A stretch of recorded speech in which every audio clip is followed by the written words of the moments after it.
ये सबसे पहले हम एक कंफ्यूजन के बारे में बात करेंगे आज। कहिए कंफ्यूजन। हाँ, इसे कहते हैं गड़बड़ी। डू यू नो गड़बड़ी को एक और वर्ड है बाइबल में, बेबीलोन। बेबीलोन मीन्स गड़बड़ी।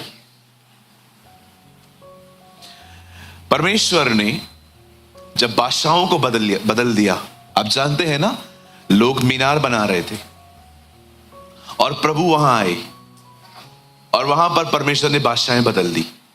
लिखा है तब यहोवा ने उनके बीच में गड़बड़ी डाल दी और वहां जो नाम आया वो आया बेबीलोन। तो मुझे लगता है सबसे पहले आज हम सब ठीक है? ओके। स्माइल देख के मुझे देखते हो तो मुझे थोड़ा अच्छा लगता है। हाँ, सम पीपल डर लगता है यार। किसी दिन मैं आपको यहां खड़ा करूंगा और आप उनको देखना, आप बोलोगे ब्रदर। आइए, मैं मजाक कर रहा हूं, सुनिए। मैं चाहता हूं आप सबसे पहले हम एक कंफ्यूजन पे बात करेंगे आज। हमारी बाइबल में लिखा है परमेश्वर गड़बड़ी का परमेश्वर नहीं है, परमेश्वर शांति का परमेश्वर है। अगर कोई प्रचारक प्रीच कर रहा है और मुझे उसे लेने में दिक्कत हो रही है, मैं समझ जाता हूं ये गड़बड़ी है, क्योंकि सच कभी भी पूछ के नहीं आएगा, वो घुस जाता है। आपकी आत्मा एक्सेप्ट करती है, यस ये सच है, लेकिन बहुत सारी चीजें हम एक्सेप्ट नहीं कर पाते बिकॉज वो पवित्र आत्मा की तरफ से नहीं है। It's a human clever mind. पतरस में लिखा है अंत के दिनों में लोग परमेश्वर के वचन को तोड़ और मरोड़ कर अपने ही विनाश का कारण बनाएंगे। अब बड़े ध्यान से सुनिए। एक कंफ्यूजन लोगों के बीच में यह है, लोग सेकंड कमिंग और रैप्चर को सेम मानते। बहुत सारे लोग हैं ना, रैप्चर को कहते हैं सेकंड कमिंग ऑफ क्राइस्ट। गलत। कहिए बाजू वाले को गलत। हाँ, जैसे मैं बोल रहा हूं गलत। बाइबल कहती है रैप्चर और सेकंड कमिंग। सबसे पहले तो लोग ये भी कहते हैं रैप्चर वर्ड बाइबल में है नहीं। ओके, यहां देखिए, हिंदी बाइबल में लिखा है उठाया जाना, या एक और वर्ड है स्वर्गरोहण। लेकिन मैं आपको बताना चाहता हूं बाइबल की इंग्लिश में मैथ्यू हेनरी की कमेंट्रीज में ये वर्ड आया है रैप्चर। और शब्दों पे तर्क वितर्क न करके, अभी कुछ लोग है ना इस बात पे लड़ाई झगड़ा करते हैं कि इब्रानियों की किताब लिखी किसने। अब मैं कई बार कहता हूं इब्रानी के लेखक जो हैं, मैं हमेशा कहता हूं इब्रानियों का लेखक। मैं पॉल का नाम क्यों नहीं लेता? क्योंकि मैं बिलीव नहीं करता वो पॉल ने लिखी। और आपके लिए भी ये विवाद नहीं होना चाहिए कि ये किसने लिखा है। किसी ने भी लिखा हो, एक बात हम जानते हैं, ये पवित्र आत्मा ने लिखा है। I know. अब आप कहोगे आप क्यों बिलीव करते हो कि पौलुस ने नहीं लिखा है? बिल्कुल बिलीव करता हूं, क्योंकि पौलुस तिमुथियुस को अपना बेटा कहता था, पर इस किताब के अंदर वो कहता है तिमुथियुस हमारा भाई जेल से रिहा हुआ है। जो उसे लगातार बेटा कहता था, अब वो उसे भाई क्यों कह रहा है? और एक पत्री में पौल कहता है मैं इसी तरह लिखता हूं, यही मेरी भाषाओं, यही मेरा चिन्ह है। वो हमेशा ग्रीटिंग्स दिया करता था पहले कि परमेश्वर का अनुग्रह दया तुम पर बनी रहे, वो हमेशा अपने लेटर्स। लेकिन याद रखो हिब्रू के लेटर्स में वो ग्रीटिंग नहीं दे रहा है। अभी देखो, मैं आपके ऊपर थोप नहीं रहा हूं, क्योंकि आप क्या बिलीव करते हैं, मैं क्या बिलीव करता हूं, ये मेरा बिलीव है। आप मुझे शेक नहीं कर सकते। और आप में से कोई भी यहां पर नहीं है जो स्वर्ग में जाएगा और प्रभु आपसे पूछेगा बता इब्रानी के लेखक कौन था? प्रभु पॉल नहीं था, चल नरक में जा। तू बता, उससे सुन लिया प्रभु पॉल ही था। ये प्रॉब्लम नहीं है। इसीलिए पौलुस तिमुथियुस से कहता है शब्दों पे तर्क वितर्क न करो, क्योंकि इससे सुनने वाले बिगड़ जाते हैं। इंपॉर्टेंट क्या है? पवित्र आत्मा ने लिखा है। अभी कई लोग कहते हैं जो रैप्चर वर्ड है, चलो ठीक है भाई, रैप्चर वर्ड हर बाइबल में नहीं है, पर इतना तो है, आप उठाए जाएंगे कि नहीं? हेलो, कितने लोग ये विश्वास करते हैं हम उठाए जाएंगे? हाँ, हल्के रहो।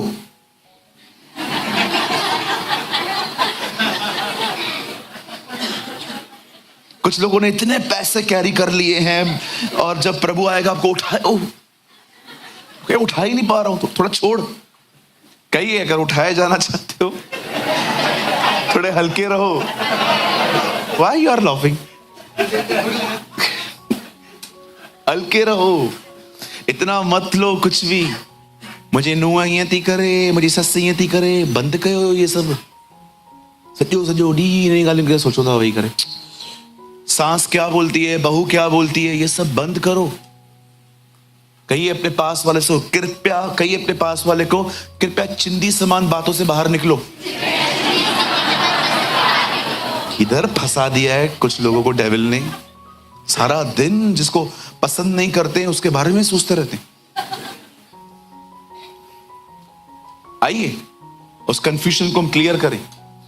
अब हमेशा याद रखना, जो इवेंट अब होने वाला है उसे कहते हैं उठाया जाना।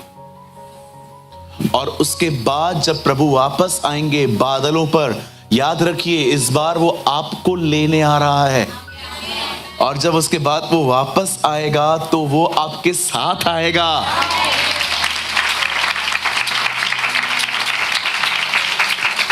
यस ब्रदर, वापस मतलब अब जब वो आएगा तो आपको उठा के ले जाएगा, लेकिन आप 7 साल उसके साथ रहोगे। सब दिखाई देगा आपको नीचे क्या हो रहा है, बिल्कुल। और याद रखो, जो उठाए जाएंगे पहली बार वो ही दुल्हन है। इसके बाद जो आएंगे वो बिलीवर्स हैं, वो दुल्हन नहीं गिने जाएंगे। क्योंकि आप पढ़ सकते हो, जो उठाए जाएंगे उनके कपड़े अलग हैं हेवन में, और जो बाद में आएंगे उनके कपड़े अलग हैं। सो अगर आप उसकी दुल्हन बनना चाहते हो, अभी तैयारी करो। एक भाई ने मुझसे पूछा, पास्टर जी मेरा एक सवाल है। मैंने कहा क्या? अगर मैं रह गया तो क्या उसके बाद कोई चांस है? मत सोचो ये बात, ये गलत है। आपको पता भी नहीं है आपके साथ क्या होगा। बाइबल कहती है यह वह समय है जो कभी नहीं आया था। कितने लोगों ने कोविड में सफर किया? कितने लोगों ने जब बाढ़ आई थी तो आप घर पे बैठे हुए थे कई दिन? बाइबल कहती है कुछ भी नहीं है वो दिन आपके लाइफ में। वो ऐसे दिन हैं जो कभी नहीं आए थे। एक जगह लिखा है, उन दिनों में पवित्र शास्त्र की लिखी हुई सारी बातें पूरी हो जाएंगी।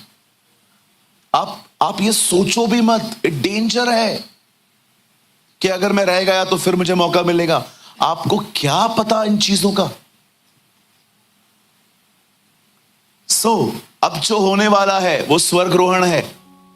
उसे सेकंड कमिंग का नाम मत दीजिए। इसके बाद जब प्रभु आएंगे उससे कहते हैं हिज सेकंड कमिंग। अब आप सोच सकते हो ऐसे क्यों? अभी भी तो आ रहा है ना। अब जब वो आ रहा है तो वो अपने पांव पृथ्वी पर नहीं रखेगा, आपको वहीं से ले जाएगा। लेकिन इसके बाद जब वो आएगा जमीन पे आएगा, इसलिए लिखा गया है सेकंड कमिंग।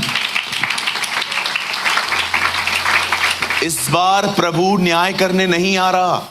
इस बार प्रभु आपको, अच्छा बाइबल में इसे एक और वर्ड कहा गया है, धन्य आशा, अवर ब्लेस्ड होप। कितने लोग ये बात जानते हैं हम बहुत जल्द घर जाएंगे? ओह हालेलुया, बहुत जल्दी हम घर जाएंगे। तो देखा है आपने स्कूल से जब बच्चे छूटते हैं, ओह कितने खुश होते हैं। जब घंटी बजती थी, टीचर, टीचर की भी इज्जत कम हो जाती थी घंटी बजने के बाद। क्या क्या क्या क्या बस ऐसे बात करते, बैठो। क्या बैठूं, घंटी बज गई। मुझे आज भी याद है, एक बार मैं स्कूल से छूटा, मैं बाहर गया, मुझे एक टीचर मिला। और बेटा कैसे हो? ठीक हूं बेटा, मैं तेरा टीचर हूं, पता है कल सुबह 9 से शाम को 6 तक। ऐसा एटीट्यूड आ जाता था हमारे अंदर जब हम छूटते थे। बहुत जल्दी हम जाने वाले। Oh hallelujah. आज कितने लोगों ने वर्शिप में मजा किया। मैं बहुत एंजॉय कर रहा था अंदर जब उन्होंने वो गीत गाया, तेरी आत्मा से भागकर मैं कहां जाऊं। आप सोचते हो वहां क्या माहौल होगा। मैं प्रभु को कह रहा था, प्रभु हम यहां पर इतना मजा कर रहे हैं, वहां क्या होगा यार। और मैं प्रभु को यह भी कह रहा था, जिनको वर्शिप पसंद ही नहीं है वो लोग उधर आके क्या करेंगे। जो आते ही मीटिंग में वर्शिप के बाद हैं कि आराधना पूरी थी और पोता हलाऊं, वर्शिप पूरी हो जाए फिर चलते हैं। मुझे ये भी बात समझ में नहीं आ रही थी, ये लोग वहां पर जाके करेंगे क्या, क्या आके बैठ जाएंगे।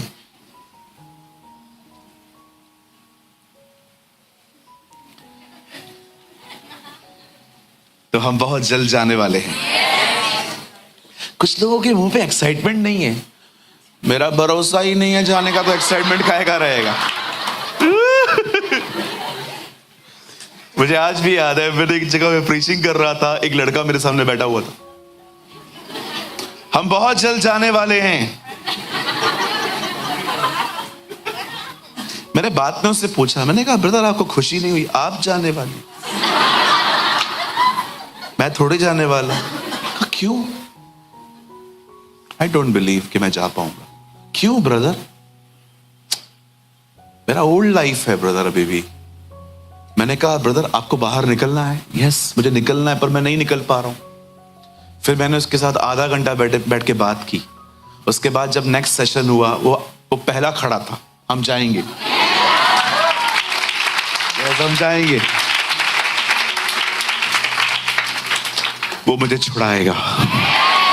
पौल की भी यही तकलीफ थी, इसलिए वो कहता है वो मुझे छुड़ाएगा और अपने स्वर्गीय राज्य में पहुंचाएगा। You should believe. बोलो हम जाएंगे। सियोन हमारा घर है। जोर से कहिए आसमान मेरा वतन है।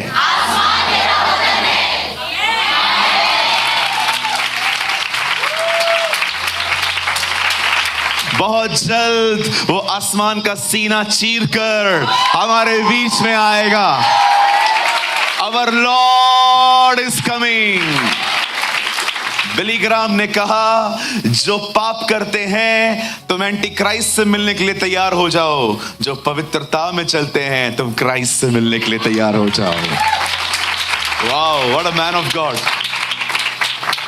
चलिए, मुझे ये बड़ी इच्छा थी, क्योंकि बहुत सारे जो लोग हैं बहुत खिचड़ी बना देते हैं, मिक्सचर कर देते हैं कि सेकंड कमिंग होने वाला है। याद रखो, इसके बाद जब प्रभु आएगा ना, उसमें कोई होप नहीं है आपके लिए। होप अभी है, उसके बाद लिखा है प्रभु का दिन कौन बर्दाश्त कर सकता है। यह तो वह दिन है कि कोई सांप से बचा तो शेर से मिला। आप पढ़ सकते हो, हागे या होशे में लिखी है ये बात। यह तो वह दिन है कि कोई शेर से बचा और भालू से मिला। वो आपके लिए कोई उम्मीद का दिन नहीं है। खाली हाथ आया था वो पहली बार, ताकि आप मुझे मार सको। अब वो खाली हाथ नहीं आएगा, लिखा है राज दंड लेकर आएगा। अब वो मार खाने नहीं आएगा जी। आप याद रखिएगा, इन दिनों में वो सिर्फ उन पर रूल कर रहा है जिन्होंने उसे अपनी जिंदगी दी है। लेकिन आने वाले दिनों में लोग चाहें या न चाहें, वो हर एक का बादशाह होगा। आप माने या न माने। एक समय था सिर्फ कुछ ज्योतिषियों ने, अगर आप यीशु के लिए बजा रहे हैं तो अच्छे से बजाओ। Yes Lord. सुनिए, याद रखिएगा ये बात, जब वो पहली बार आया तो कुछ ही लोगों ने सजदा किया। अब सबको करना पड़ेगा। You have no option. आप कह सकते हो what do you mean no option? ये उसकी दुनिया है।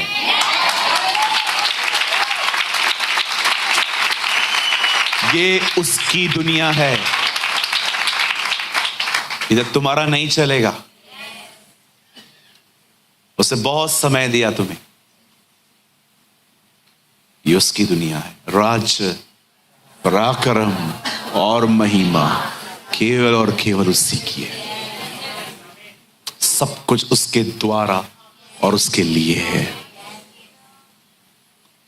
वो एक ऐसा लैंडलॉर्ड है जिसने अपनी जमीन दी है और भाड़ा भी नहीं लेता है। बहुत लोग बॉलीवुड के फैन हैं ना। एक बॉलीवुड की लैंग्वेज में बात बोलूं, आपने मूवीज तो बहुत देखी होंगी। At least you are honest. Thank you. देखी इन लोगों ने भी बहुत हैं, पर ये कन्फेस नहीं करते हैं। इनको अच्छा लगता है लोगों के अंदर सामने मेरा इमेज साफ रहे। भैया मैंने इतनी देखी है, आपने भी नहीं देखी होगी। किसने यस कहा था?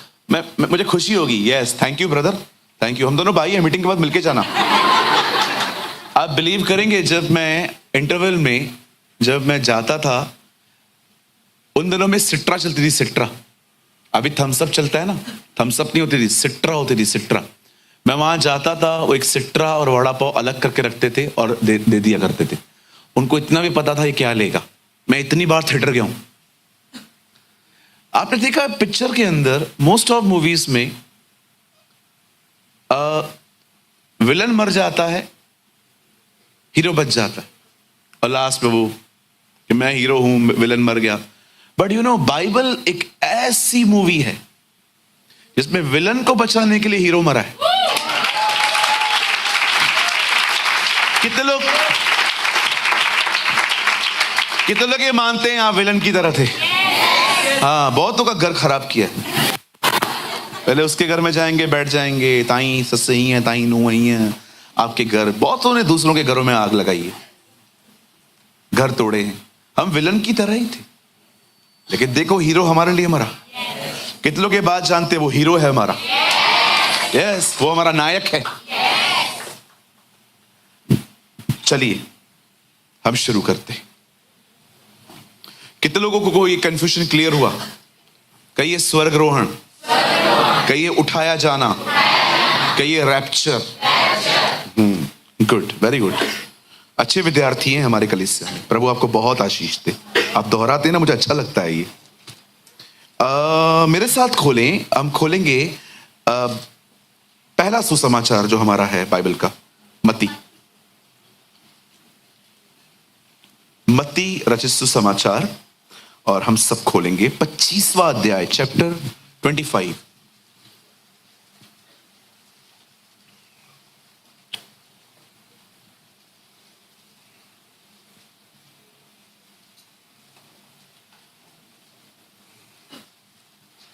पच्चीस का बदर जी आप लगाइए 8 वचन। एक सेकेंड, मुझे थोड़ा सा इसको, जी ठीक है। मूर्खों ने समझदारों से कहा, अपने तेल में से कुछ हमें भी दो, क्योंकि हमारी मुशालें बुझी जाती हैं। मैं चाहता हूं आप सब सामने देखें। जब तक आप सब सामने नहीं देख पाएंगे, मैं स्टार्ट नहीं कर पाऊंगा। प्लीज ओबे योर लीडर। इसमें आपका फायदा है, मैं कभी बताऊंगा आपको। सुनिए, इज़राइल देश की शुरुआत अब्राहम से हुई है। हम सभी जानते हैं परमेश्वर ने अब्राहम को चुना। अब्राहम ने एक पुत्र उत्पन्न हुआ, उसका नाम उसने इसहाक रखा। इसहाक को प्रतिज्ञा की संतान कहा जाता है, प्रॉमिस चाइल्ड। इस्माइल को बाइबल प्रॉमिस चाइल्ड नहीं कहती। अगर आप गलातियों की किताब आराम से पढ़ें तो पौल इन दोनों चीजों को वाचाएं बोलता है।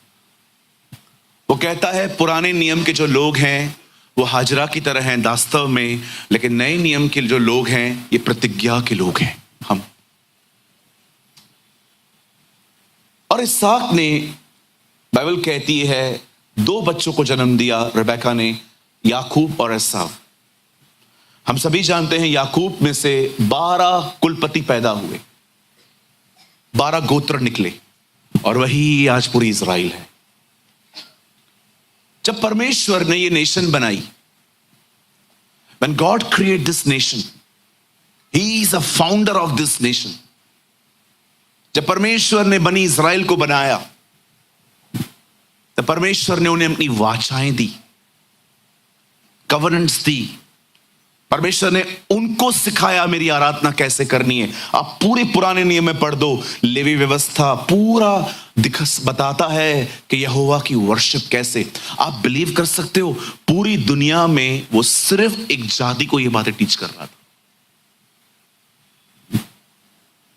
उसने उन्हें उपासनाएं दी, वाचाएं दी, कवनेंट्स दिए। नबी भी उनके तरफ से ही आए। जब यीशु मसीह ने सामरी स्त्री से मुलाकात की तो उसने क्या कहा? उद्धार यहूदियों में से है। और मैं आपको बताना चाहता हूं, यीशु ने यह जाति चुनी जिसके द्वारा वो आएगा। लेकिन अब मैं आपको कुछ बताना चाहता हूं। आप जानते हो, जब परमेश्वर ने यह पूरी नेशन बनाई तो प्रभु इनके बीच में एक तंबू में रहते थे। इस तंबू का नाम था मिलाप वाला तंबू। इसे मिलाप वाला तंबू इसलिए कहा जाता था क्योंकि परमेश्वर लोगों से मिलना चाहता था, इसीलिए इसे कहा गया था मिलाप वाला तंबू। टैबरनेकल कहते हैं इंग्लिश में इसे। जब दाऊद राजा आता है तो वो इस तंबू को देख के खुश नहीं था। उसने देखा, मैं इतने पक्के, इतने आलीशान महल में रहता हूं और परमेश्वर तंबुओं में निवास करता है। और उसके अंदर वो पहला व्यक्ति है जिसको जिज्ञासा हुई कि मैं खुदा के लिए घर बनाऊं। आई डोंट नो, मैं आप में से कितने लोग हैं जो चर्च को देखते हैं और वो हमेशा एक ख्याल रखते हैं कि यार मेरे घर से सुंदर चर्च होना चाहिए। ओ, ऐसों को बड़ी बरकत देता है खुदा। मुझे ऐसे मुझे आज भी याद है, हमारे चर्च में एक भाई आए थे। वो मुझे सुनने आए थे, लेकिन जब उन्होंने देखा कि इन पुराने चर्च की बात है, मैं बहुत धन्यवाद करता हूं प्रभु का, मेरा परिवार उस भाई को जानता है। हमारी पुरानी कलीसिया से हम एक भाई आए थे और वो एक प्रभु के अनुग्रह से वो एक गुजराती परिवार से आते। तो वो बैठे हुए थे तो उन्होंने क्या देखा कि लोग है ना जमीन पे बैठे हुए थे, दरियों पे नहीं, क्योंकि हमारे पास दरिया नहीं थी उन दिनों में। हम बड़ी तकलीफ में थे। तो उस भाई ने कहा, मैं दरिया लाऊंगा, मैं कारपेट्स लेके आऊंगा। कितनी अच्छी बात है कि कुछ लोग सिर्फ और सिर्फ कमियां ऑब्जर्व नहीं करते हैं, वो देखते हैं कि कैसे हेल्प की जा सकती है। मरियम भी ऐसी ही थी। उससे कंप्लेन नहीं की कि देखो बुला के दाखरस नहीं दिया। उसने कहा, यीशु इनका दाखरस समाप्त हो गया, हेल्प कर उनकी। मैं आपको सच कहता हूं, कमियां मत निकालो, मदद करो। कमियां निकालने वाले हमारे पास बहुत हैं, आप मत करो। सच कहता हूं। कितने लोग हैं यहां पर आपके पास कमियां निकालने वाले? बहुत लोग हैं। हमारे पास एक लंबी कतार है इन लोगों की। सिर्फ लोगों से हम मिलते हैं, एक अलग ही स्कैन मशीन है उनके पास हमारे लिए। कहिए अपने पास वाले से, कमियां आप मत निकालिए, है ऑलरेडी मेरे पास लोग। बोलिए ना अपने बाजू वाले को बोलिए। हाँ, बोल, तेरा सच्चा दोस्त बैठा है बाजू में। हाँ, बोलिए, कमियां आप मत निकालिए, मेरे पास ऑलरेडी हैं बहुत सारे लोग। बता कौन से लोग? घर भरा पड़ा है जी।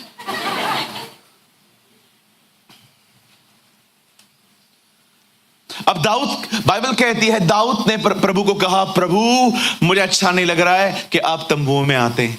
पहले प्रभु अदन की वाटिका में आता था, लेकिन पाप हो जाने के बाद इंसान पापी हो गया, पर खुदा तो वैसा ही है। अब खुदा ने लोगों से मिलने के लिए तंबू का उपयोग किया कि चलो सामने नहीं मिल सकता, तंबू में ही आ जाओ। कितनी भूख है उससे हमसे मिलने की। इतना भूखा है, स्वर्ग छोड़ के आ गया। Wow, what a god we have. क्या खुदा है आपका। मैं पढ़ रहा था 87 की एज में अब्राहम से मिस्टेक हो गई, उसने कुछ गलत कर दिया, और लिखा है 99 की एज में प्रभु वापस आके कहता है, अब्राहम मैं तेरा खुदा हूं। 12 साल पनिशमेंट दी मैंने तुझे, मैंने तुझसे बात नहीं की, प्रभु आप आज क्यों लौट आए? मैंने देखा तू मेरे बगैर रह लेता है, मैं नहीं रह पाया, इसलिए मैं वापस आया। मैंने देखा है हम उस तक पहुंचने की कोई ज्यादा कोशिश नहीं करते, लेकिन वो हम तक पहुंचने की रोज कोशिश करता है। This is my god, we love you, we adore you, we exalt you. What a nature, कितनी बड़ी शख्सियत है, और मिलना किससे चाहता है?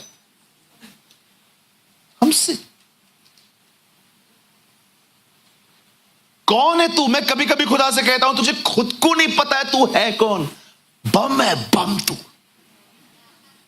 डायनामाइट है, तू डायनामाइट। तू पता है तू है कौन? तू किनको इज्जत देता है? कितना बड़ा, कितना विशाल, कितना सामर्थ्य है तू, और इंटरेस्ट किस में रखा है? ओ मेरे भाइयों बहनों, आदत डालो, जब अपने कमरे में सोने जाते हो ना, रोज रात को 6 फीट लंबे हो जाओ, सजदे कर करके नींद करो, झुक जाओ उसके सामने। मैं रोज रात को अपना कमरा बंद करने के बाद कुछ सेकंड पूरा उसके सामने लेट जाता हूं और कहता हूं, thank you for being my God. फिर मैं सो जाता हूं। ये अभी से नहीं, कई महीनों से मेरी आदत है खुदा के साथ, पूरा लेट जाता हूं। कभी आपने सोचा है हम हैं कौन? लेकिन उसका इंटरेस्ट देखो किसमें? हम लोगों में। दाऊद ने भी यह बात महसूस की, इसलिए उसने कहा, मनुष्य है ही क्या कि तू उसकी सुधि ले। यार उसके बाद भी हम लोगों को मसले हैं लोगों से, मुझे पूछा नहीं, प्यार नहीं किया, इज्जत नहीं दी। अरे छोड़ना मेरे भाई, तेरे को पता है तुझसे कौन प्यार करता है?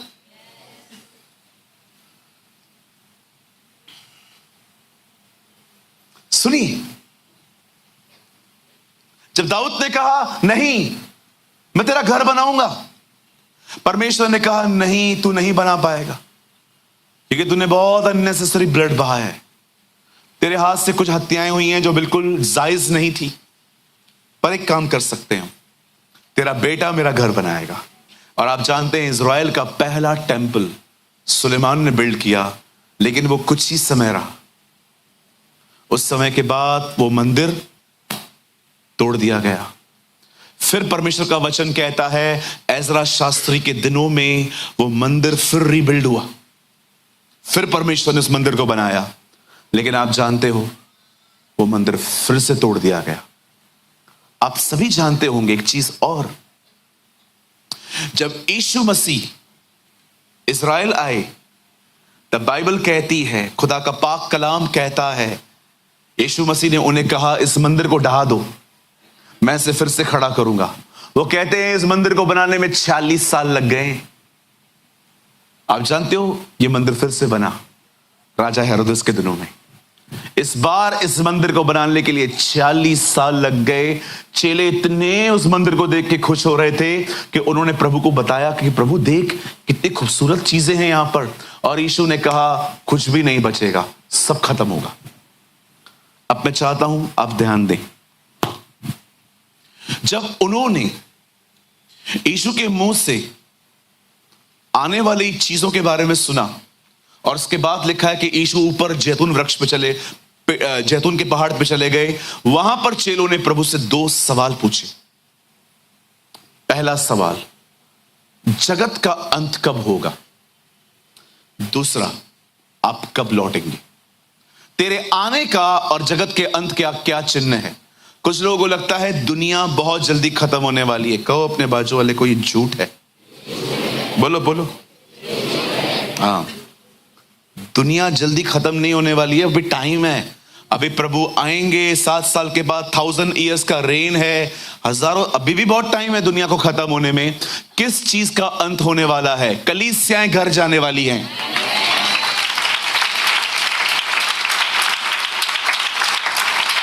आप जल्दी जाने वाले। यस, कई लोग कहते हैं दुनिया का अंत निकट है। ना ना, बहुत टाइम है जी। अभी प्रभु आएंगे, उसके बाद वो फिर से आएंगे, फिर 1000 साल की बादशाहत है, फिर याकूब का थ्रोन लगेगा। लिखा है ना कि लास्ट में जेकब का थ्रोन लगेगा जब वो जज करेगा, व्हाइट थ्रोन। उसके बाद युगों का अंत होगा। कहिए युगों का अंत। कितने लोगों ने उत्पत्ति में पढ़ा है कि परमेश्वर ने सुबह बनाई, फिर शाम हुई और फिर रात हो गई। प्रभु ने सब बनाया है ना।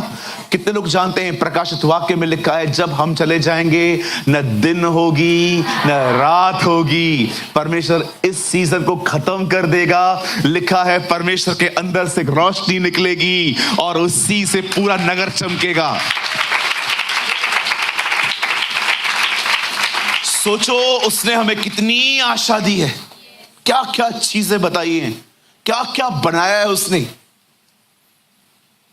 चलिए अब हम मैसेज में आए। ब्रदर अब तक क्या चल रहा था? सिर्फ बैकग्राउंड समझा रहा था मैं आपको, ताकि अब आप समझ पाओ कि चीजें कैसे होंगी। अब बड़े ध्यान से सुने। जब यीशु ने अपने चेलों को उसके आने की जानकारी दी तो उसने उन्हें कोई समय, कोई तारीख नहीं बताई। मैं कभी कभी सोचता हूं, प्रभु अगर लिख देते कि मैं 1 जनवरी 2025 को आ जाऊंगा तो क्या होता? सारे लोग 31 दिसंबर को पश्चाताप करते। हम इतने करप्ट हैं, हम हर दिन ये सोच सोच के पाप करते, अभी 5 दिन है ना। मुझे आज भी याद है, एक भाई को हम बैप्टिज्म दे रहे थे, उसने एक रात पहले इतनी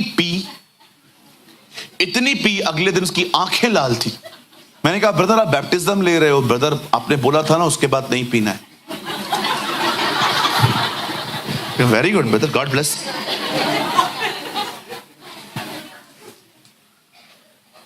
अगर प्रभु अपने डेट लिख के देते, खुदा अगर लिखता 2 जनवरी आने वाला हूं, सारे बेवड़े 1 जनवरी को पश्चाताप करते, पी के, प्रभु अभी माफ कर, कल का दिन बाकी है, क्षमा कर दे, लेकिन आज के दिन मैं तेरे साथ चलूंगा। खुदा धन्यवाद हो, उसने लिखा कि तुम न जानो मैं कब आऊंगा। प्रभु क्यों? ताकि हर समय तैयार रह सको।